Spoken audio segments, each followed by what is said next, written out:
Bien, como se encuentran, vamos a dar comienzo al eje 3, no 4, al eje 4 de nuestra cursada, el eje 4 y el 5 que comenzamos a trabajar hoy.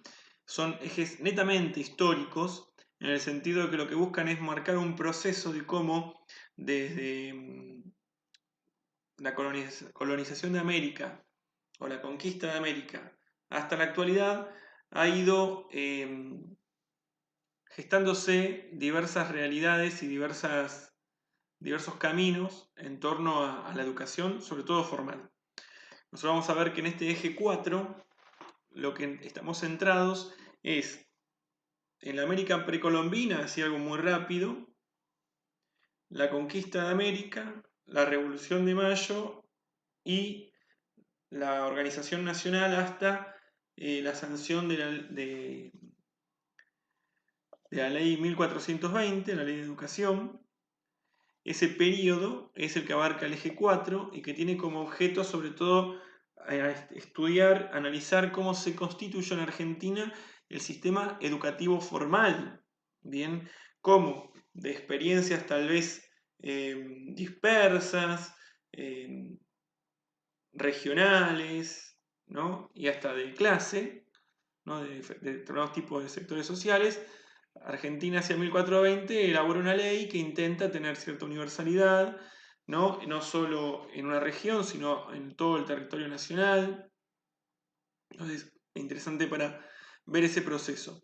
Y en el eje 5 vamos a ingresar en momentos importantes de la historia argentina que están muy vinculados a cuestiones tal vez político-económicas, y eso repercute obviamente en el tipo de educación que Argentina va a ir desarrollando.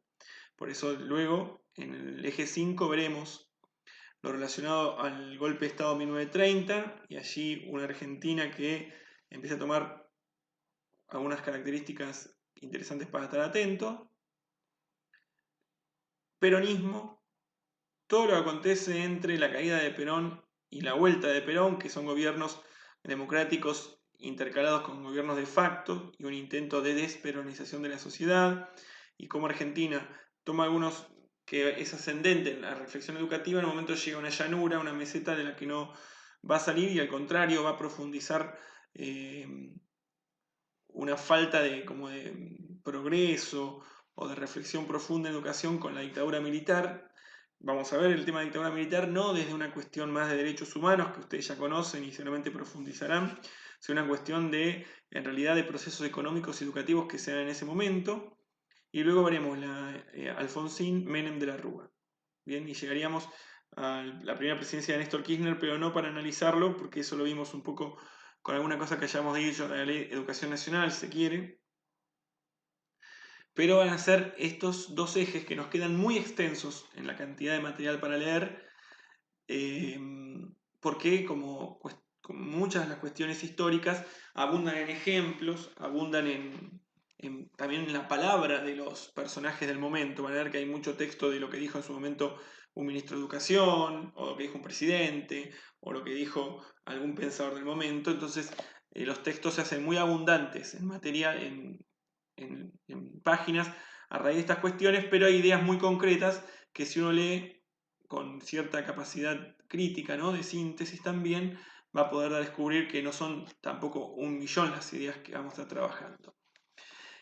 Bueno, vamos con este eje, comienzo de este eje 4. Ustedes no vamos a leer cómo están transcurriendo un parcial. Vamos a trabajar un primer capítulo del texto de ¿Qué pasó en la educación? De Adriana Puigros.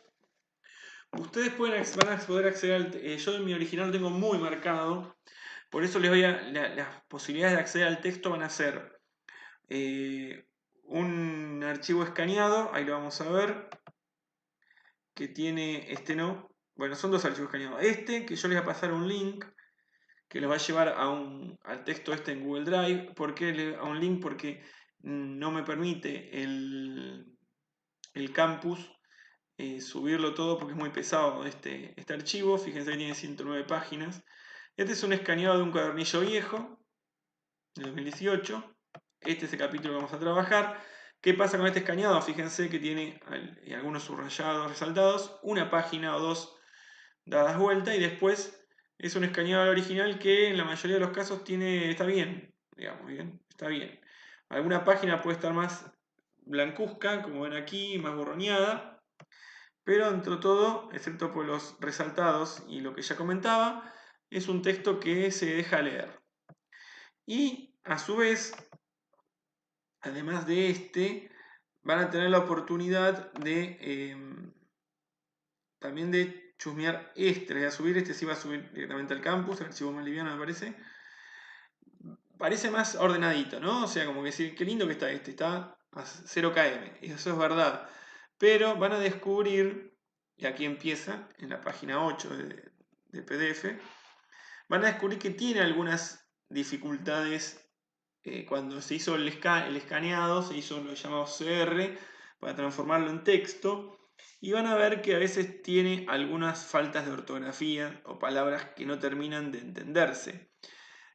En este mismo instante no sé dónde, acá por ejemplo, donde dice de la Araucaria angustifolia, yo no sé si esa es la palabra, vamos a buscarla en el texto. Sí, angustifolia. Bueno, bien, vamos bien. Quiere decir que todavía no encontramos tantos...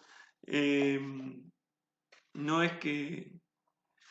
Bueno, pero hay alguna frase que ustedes se dan cuenta que las palabras, sobre todo cuando hay ñes o cosas por el estilo, las palabras toman un sentido que no los entiende nadie. Pero el texto es correcto, ¿bien? Es un texto que está bien, está completo. Por más que le falte, por ejemplo, le falta una columna de este lado, bueno, lo que sí acá abajo es correcto, va así en ese orden el texto. Así que uno puede confiarse de este texto, a pesar de que pueda encontrar algún que otro error de tipeo. Son las dos opciones para lectura del texto, y ya que estamos, vamos al texto, que es lo que en realidad importa. Pero bueno, para que sepan que la fuente está, se consigue en internet, en la web este texto, pero se consigue no se consigue uno mejor hasta donde yo sé. Vamos a trabajar de Adriana Puigros hoy este primer capítulo, o primer capítulo para nosotros de esta lectura, que se llama Cultura y Educación en la Colonia, y que ustedes en este texto tienen de la página 8, que sería la página del PDF, hasta la 18 de lo que sería este PDF, ¿no? Sería hasta la 37 del texto original. Bueno, vamos con estas 10 paginitas, es muy sencillo, muy sencillo que vamos a hablar. Este primer texto de Puigros no es un texto que presente demasiadas complejidades de interpretación no es un texto que presente hipótesis de trabajos difíciles, cosas por el estilo, pero que es interesante tenerlo muy presente porque nos va a dar un poco un pantallazo de lo que acontece en la historia de la educación antes de la promulgación, a pesar que vamos a leer una paginita de la ley 1420 con Puigros, pero antes de ese momento tenemos, me parece que es importante conocer un poquito lo que ella nos va contando. Este primer apartado, el clima cultural de la época y las causas de la derrota, esos dos primeros subtítulos lo que nos van a tener presente, o lo que busca tener presente sobre todo, es, vamos a verlo acá también,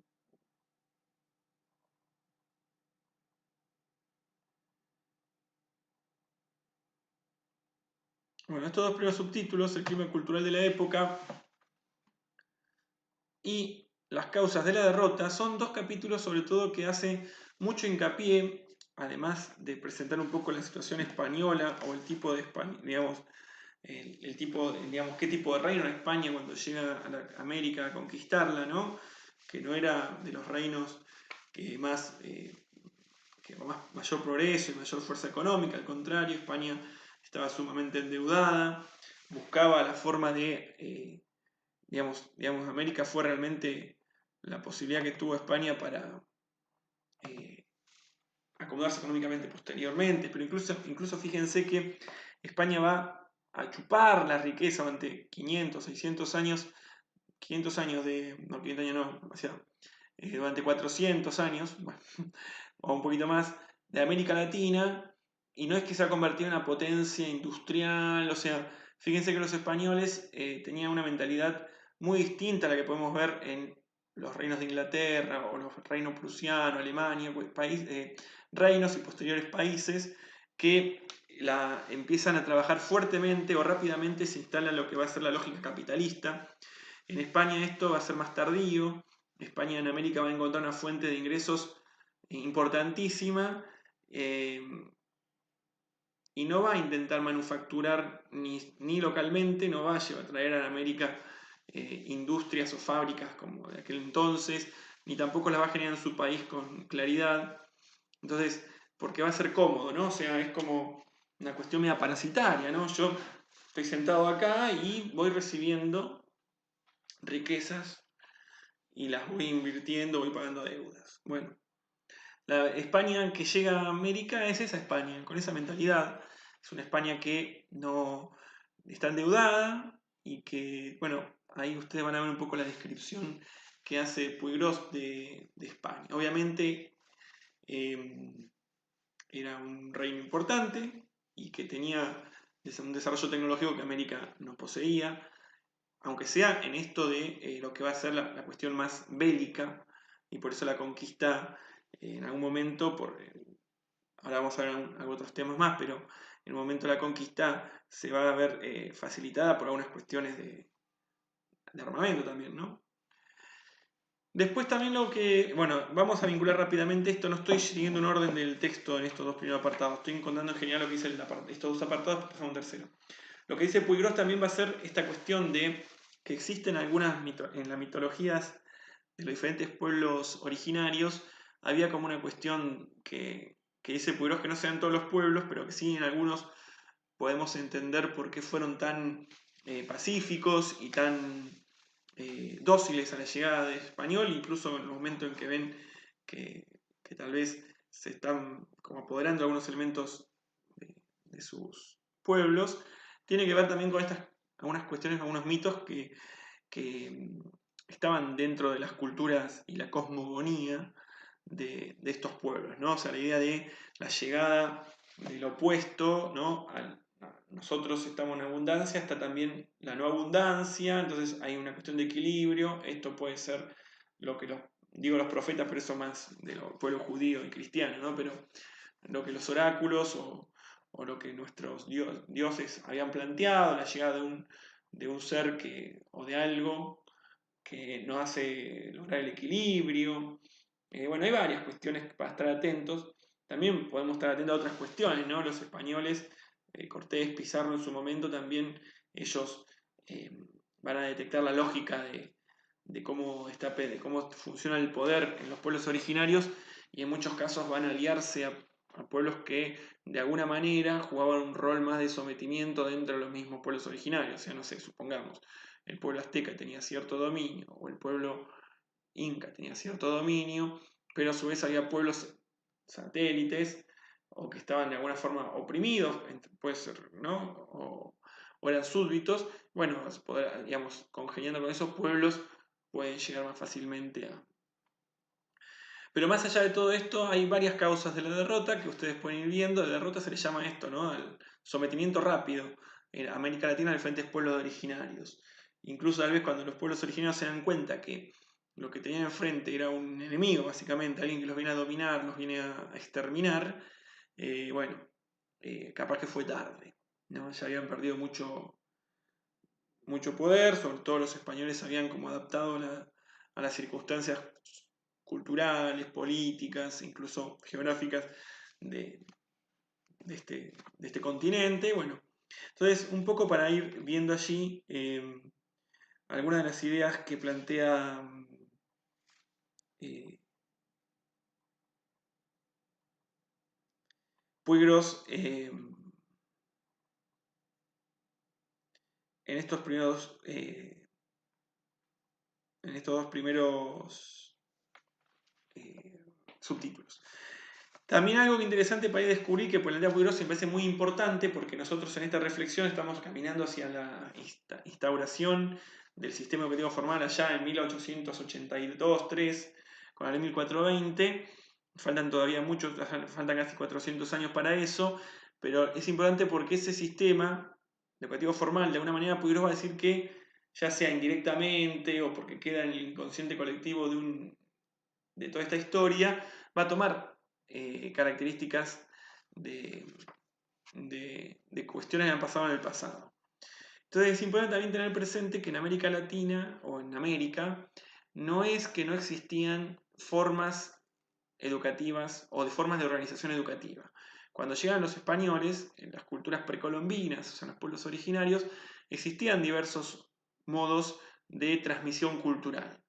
Bien, y también existían espacios pensados para la formación de o sacerdotes o líderes políticos en el futuro. Entonces, esto es importante entenderlo porque no es que España y después con el tiempo, la escuela es un invento europeo o la educación es un invento europeo. Todas las culturas tienen una necesidad de transmisión de sus creencias, de sus reglas, de su conducta, digamos, de su eh, marco axiológico, ¿no? ¿Qué valores, los valores, bueno, y de su historia? Y eso existía en los pueblos originarios, a veces más fuertemente en tradición oral. También sabemos que existían ritos, o sea, existían diferentes celebraciones o diferentes expresiones que también aseguraban esa continuidad en el tiempo de la historia y demás.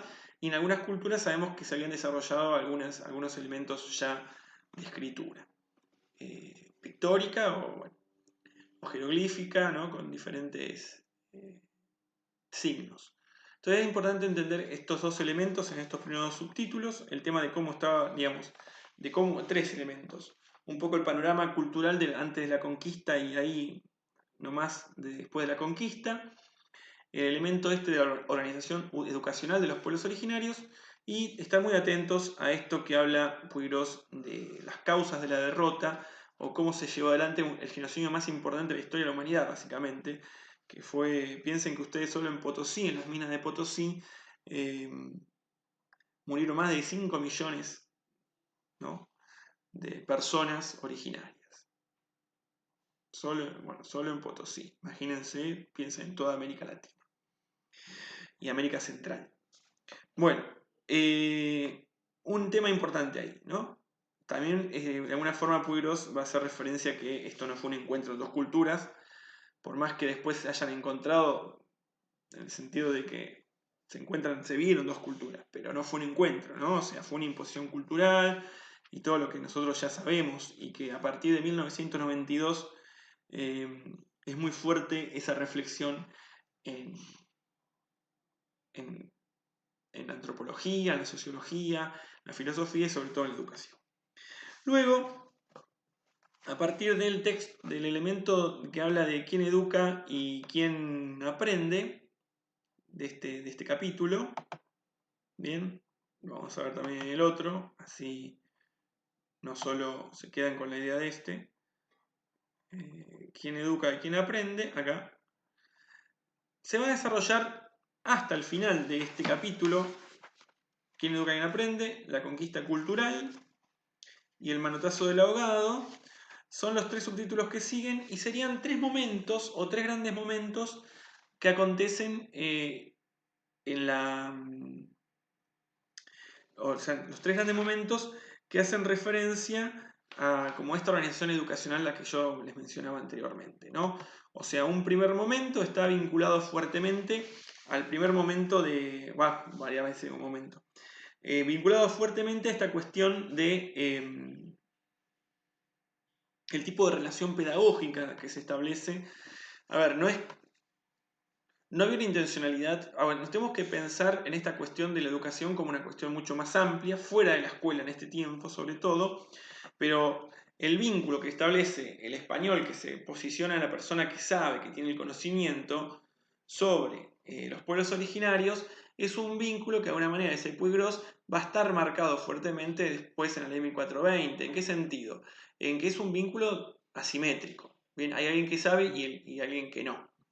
y fuertemente en la educación argentina de fines del siglo XIX, por más que esto que estamos hablando y vamos a nombrar ahora es en el siglo XVI, hay una mirada muy de alumno del niño, ¿no? No sabe. Por más que en su momento histórico haya quienes entendían que había que tener presente que el niño tiene algunos conocimientos, o tenía conocimientos, es muy fuerte esta cuestión de la asimetría. Y el ejemplo que da Puigros para entender el nivel de asimetría es cuando da el ejemplo del requerimiento. El requerimiento va a ser un documento que el rey de España va a mandar a leer a América Latina, a América Central y del Sur, y donde escrito en latín, incluso leído en latín, se les va a obligar a los indios a decidir si querían servir o no al rey de España. Entonces el que quería servir al rey de España debía de alguna manera mantenerse en silencio y el que no podía irse iba a quedar ser libre. Ahora los pueblos originarios no hablan latín. Entonces yo te leo en latín, vos no sabés qué hacer, pero entonces entiendo que si no entendés y tomás esta actitud, aceptás ponerte bajo el ala del rey. Bueno, entonces, una movida muy fuerte en este sentido en que el contrato que de alguna forma se establece en el vínculo entre españoles y pueblos originarios es muy asimétrico, no es para nada dialógico. Bueno, y esto es algo para pensar o que va a quedar de alguna forma establecido en las diferentes formas que después va a tomar la educación, siempre va a existir una cuestión de asimetría, pareciera. Y bueno, después Puigros va a hablar de algunas cuestiones que algunas decisiones que se van tomando. También va a hablar de que el trato y el vínculo que se va a establecer en las diferentes regiones de la conquista no va a ser el mismo. En algunos podrán ser más. Y también quiénes son los que llevan adelante el vínculo y el trato con los pueblos originarios. Vamos a ver que con los jesuitas la movida es diferente, aunque podemos seguir discutiendo si la labor de estos fue realmente de una inculturación, o sea, de meterse en la cultura, o solamente de intentar imponer una cultura occidental a través de elementos culturales propios de los pueblos originarios, sobre todo los guaraníes. Puigros va a presentar la discusión entre Fray Bartolomé de las Casas, que es un fraile básicamente, ¿no? Y Vasco de Quiroga, y otros más, que discuten con otros personajes, como por ejemplo eh, Sepúlveda, sobre la posibilidad de si si los que tienen enfrente son personas o no. Bien, una discusión básica que aparecía en el momento es esa. O sea, son los pueblos originarios, son los indios que hemos descubierto, lo hemos descubierto nosotros. ¿Personas tienen alma? ¿Mm? O sea, bueno, esa discusión es muy importante. Porque cuando uno decide si son personas o no, entonces, si son personas, son objeto de evangelización y educación. ¿Qué quiere decir? Ah, son personas, entonces su alma debe ser salvada.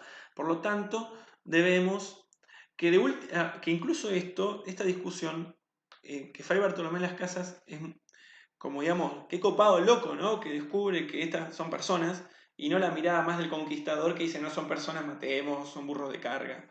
Pero bueno, fíjense el nivel de discusión donde estamos parados, ¿no? O sea, estamos hablando de hace 300, a ver, no, estamos hablando de 600, 1500, 500 años, 1530, se da esta discusión y este hecho de que sea aceptado de alguna manera que los pueblos originarios tengan alma, entonces por lo tanto deben ser evangelizados y educados, también va a generar algo interesante que es una acción que llevan adelante la mayoría de las órdenes religiosas, sobre todo franciscanos, dominicos y jesuitas, que es la de generar acciones homogenizadoras y masivas respecto de la educación. O sea, se imprimían cartillas, ¿sí? O mismo también Biblias, y con eso los religiosos iban a los diferentes pueblos originarios, se instalaban ahí y llevaban no solo la buena noticia, digamos, del Evangelio y demás, y le decían que había que creer en este Dios con estas características, sino también que los introducían en el español.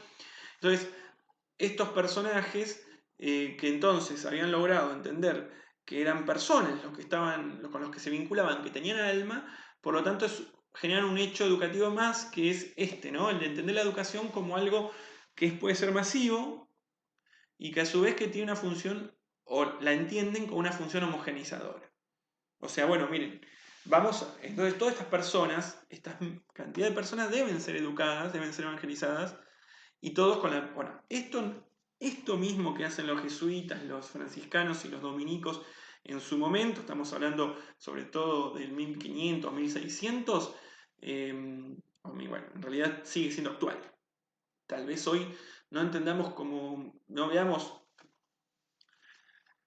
a ver, la idea del pensamiento único no es muy lejana en la actualidad cuando de golpe si uno se enfrenta a diseños curriculares que intentan marcar una forma de ver el mundo, ¿no? O sea, si no son críticos con la realidad, supongamos. Bueno, algo pasaba así en esa época.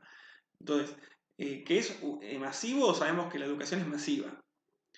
Y es homogeneizadora, discutimos más o menos, pero si nosotros vamos a ver que en el fin del siglo XIX el gobierno nacional lo que buscaba era una función política de la educación que permitiese a todos inculcarles los valores que el gobierno quería que tengamos como nación más cercana a Europa que a América Latina, bueno, había una función homogeneizadora también en el fin del siglo XIX y tal vez podemos pensarlo en el siglo XX y en el siglo XXI con formas tal vez más sutiles, pero con un intento de que pensemos de un modo, ¿no? Bueno, entonces ahí hay un elemento para tener presente. Bueno, vamos a ver esta labor. Ya estamos entrando en la cuestión de la conquista cultural. Ahí aparece la fundación de algunas escuelas. Vamos a ver qué tipo de escuelas, ¿no? O sea, no pensemos que es un edificio con bancos, ¿no? Sino que en la misma parroquia empiezan a darse algunas enseñanzas muy, muy diversas. Empieza a aparecer las primeras universidades. También la universidad no había que ir al primario, al secundario, sino que uno entraba porque estaba alfabetizado con ciertos saberes y demás. Entonces aparecen en este segundo momento que se nombra en esto que yo le decía, esto es un momento de organización educacional, este segundo momento que iría desde el descubrimiento, digamos, que sería hasta la expulsión jesuítica, después del Concilio de Trento, o sea, después de 1550, 1545, hasta la expulsión de los jesuitas, hay como un momento donde empieza esta fundación de escuelas elementales y universidades. No son masivas, no son un montón, pero empieza a haber espacios donde uno pueda ir a aprender a leer, y a sumar y restar y demás. Y el tercer momento, el que hace referencia a Puigros, es que se da después de la expulsión de los jesuitas hasta 1810. Los jesuitas se pelean con el Papa, además los expulsan, bueno, empiezan a tener mucho poder. Si quieren ver una película interesante de este tema, es la película La Misión. Peliculón, vieja, como uno casi, pero La Misión es una película que se puede encontrar tal vez en la web. La Misión plantea justamente esto y muestra un poco cómo era el vínculo de los jesuitas con los guaraníes, en el norte, ahí todo lo que es Misiones, Paraguay, toda esa zona. Y también va mostrando un poco la cuestión del poder y bueno, hasta que se llega a la expulsión de los jesuitas, ¿no? Trabajan actores muy conocidos, creo que ahí está Robert De Niro, me parece, o Al Pacino, uno de ellos dos, hay algunos más conocidos. Interesante, la película está buena, está planteado el tema ahí. Bueno, entonces en este momento, como Puigros marca esto, ¿no? Cómo van apareciendo y qué pasa en estos momentos históricos con la creación de algunos edificios, no tampoco, mentira, con algunos espacios para la formación y la educación.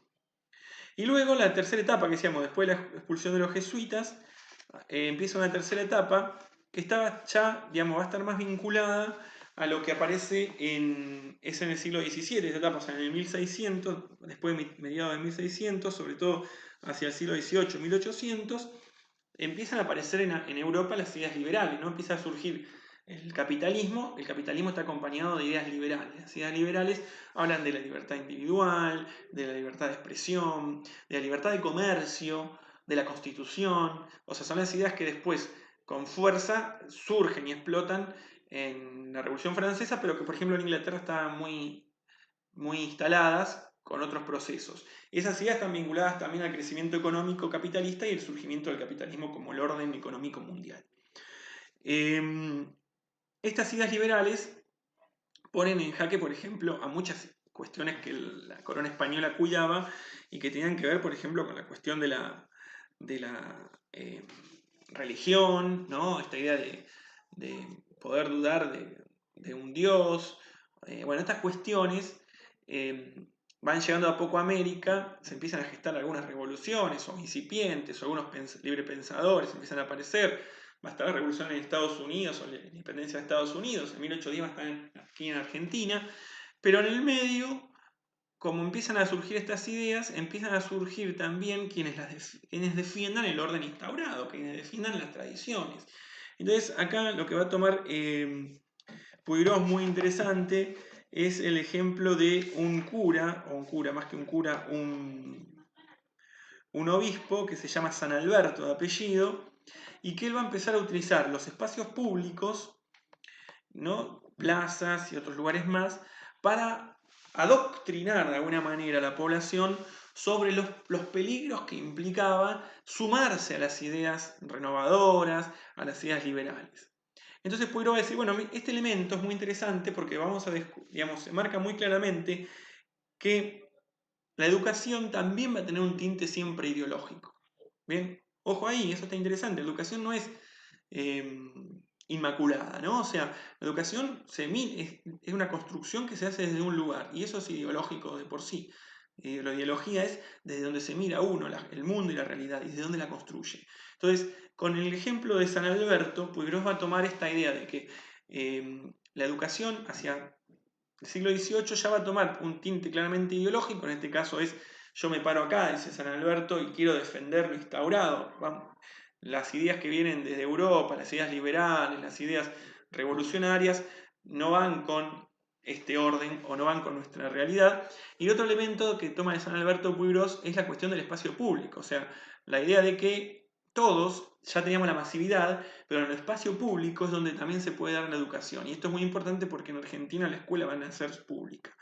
Y no digo porque esto, los que escribieron la ley 1420 van a San Alberto, no están pensando en San Alberto. Sin embargo, se va a generar como una idiosincrasia.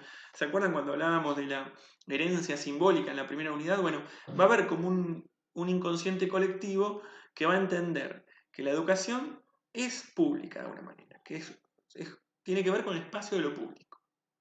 Entonces eso es muy importante. Entonces, también en este apartado, en este último apartado que empieza en el manotazo de abogado, se nombra también un poco las diferentes expresiones que tenían las escuelas en ese momento, ¿no? Siempre con esta idea. Son escuelas más que nada espacios, son espacios dentro de un cabildo, dentro de un templo, una iglesia. No hay muchos o muy poquitísimos espacios creados propiamente como escuelas tales, ¿no? Como las pensamos nosotros. Entonces, ahí también hay una diferentes tipos de instituciones educativas que había en el momento. Bueno, entonces este proceso de discusión y demás que va a ver con la llegada de las nuevas ideas, medio que va a tomar su cierre en 1810 con las revoluciones en Argentina, que no quiere decir que enseguida todos adherían a las ideas liberales. En 1810 nosotros tenemos dos postulados, ¿no? Aquellos que querían mayor autonomía y cierta independencia, pero manteniendo cierto vínculo con España, aquellos que querían romper totalmente, aquellos que para construir la nación miraban hacia América y aquellos que miraban hacia Europa. Bueno, hay varias cuestiones ahí, pero nosotros en este proceso que van a leer ustedes en esta primera parte que les acabo de mencionar, nos vemos un poco que existían organizaciones educacionales en los pueblos originarios, que el vínculo pedagógico se va a establecer se va a ir estableciendo es un vínculo asimétrico, bien, y de dominación casi, que van a existir diferentes formas institucionales, sobre todo espacios, dado en la universidad o en algunas escuelas elementales que ahí se caracterizan, que la acción educativa va a ser homogeneizadora y masiva, dado esta característica por la labor de las órdenes religiosas, Y finalmente, con San Alberto, que la educación va a estar muy fuertemente vinculada al espacio de lo público y que siempre va a tener una estructura, un plafón, eh, una base ideológica. Bien, con eso hacemos el corte, vayan leyendo que es cortito lo que hay que leer, van a tardar tanto en leer esto como en haberme escuchado a mí, no pasa de media hora la lectura. Saludos.